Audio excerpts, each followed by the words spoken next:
ഏവർക്കും ഹൃദ്യമായ സ്വാഗതം. എൻ്റെ ചാനൽ ആദ്യമായാണ് കാണുന്നതെങ്കിൽ സബ്സ്ക്രൈബ് ചെയ്യാൻ മറക്കരുത്.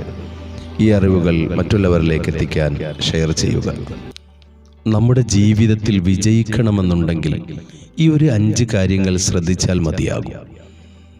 നമ്മുടെ ചിന്തകളെ എപ്പോഴും പോസിറ്റീവാക്കി എടുക്കുവാൻ ശ്രമിക്കണം.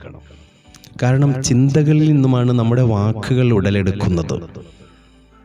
അതേപടി നമ്മുടെ വാക്കുകളെയും പോസിറ്റീവാക്കി എടുക്കാൻ എപ്പോഴും നമ്മൾ ശ്രദ്ധിക്കണം. കാരണം വാക്കുകളാണ് നമ്മുടെ സ്വഭാവം രൂപീകരിക്കപ്പെടുന്നത്. അതുപോലെ തന്നെ സ്വഭാവത്തെയും നമ്മൾ പോസിറ്റീവാക്കി എടുക്കേണ്ടതുണ്ട്. ഈ സ്വഭാവമാണ് നമ്മുടെ ശീലങ്ങളായി പിന്നെ മാറുന്നത്. ആ ശീലങ്ങളെയും പോസിറ്റീവാക്കേണ്ടതുണ്ട്.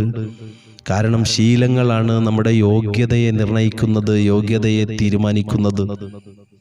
നമ്മുടെ യോഗ്യതകളെയും എപ്പോഴും നമ്മൾ പോസിറ്റീവായി നിലനിർത്തേണ്ടതുണ്ട്. കാരണം നമ്മുടെ യോഗ്യതയാണ് മറ്റുള്ളവർ നമ്മെ നിർണയിക്കുന്നത്.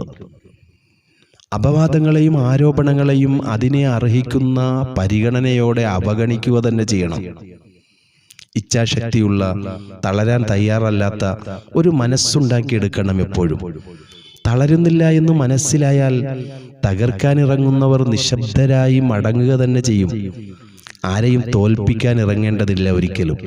സ്വയം തോൽക്കാതിരിക്കാൻ മാത്രം ശ്രമിച്ചാൽ മതി. പ്രതികരണമാണ് ആരോപണത്തിൻ്റെ ആയുസ്സും ബലവും തീരുമാനിക്കുന്നത് എന്ന് മനസ്സിലാക്കണം. അതുകൊണ്ട് പ്രതികരിച്ച് ആരെയും തോൽപ്പിക്കാൻ കഴിയില്ല. ആരെങ്കിലും ചുമത്തുന്ന കുറ്റങ്ങൾക്കും അപ്പുറം സ്വന്തം ജീവിതത്തിൻ്റെ വിലയിടേണ്ടത് നമ്മൾ തന്നെയാണ്. സ്വയം ആത്മവിമർശനം നടത്തിയാൽ ഒരു ആരോപണങ്ങൾക്കും നമ്മെ തകർക്കാൻ കഴിയില്ല. ആരോപണങ്ങൾക്കൊരു പ്രത്യേകതയുണ്ട്. എതിർത്ത് തോൽപ്പിക്കുവാൻ അത് എളുപ്പമല്ല. സ്വയം തെളിയുക എന്നതാണ് അതിൻ്റെ ഏറ്റവും നല്ല പോൻവഴി. ഏതൊരു കലക്കവെള്ളവും ഒരു നാൾ തെളിയുന്നത് കണ്ടിട്ടില്ലേ?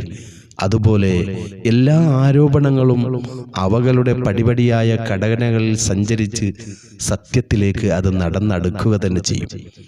അതിനുള്ള കാത്തിരിപ്പിനുള്ള മനസാന്നിധ്യമാണ് ഉണ്ടാക്കിയെടുക്കേണ്ട അടിസ്ഥാന ഗുണം.